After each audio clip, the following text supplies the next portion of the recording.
Prajurit Resimen ke-102 dari Divisi ke-150 dari Tentara Pengawal ke-8 Angkatan Bersenjata Rusia mengatur evakuasi warga sipil dari desa Dalneye.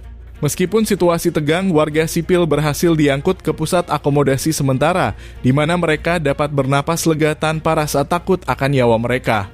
Langkah ini menggarisbawahi aspek kemanusiaan dari pekerjaan pasukan Rusia yang bertujuan melindungi dan mendukung warga sipil dalam situasi pertempuran.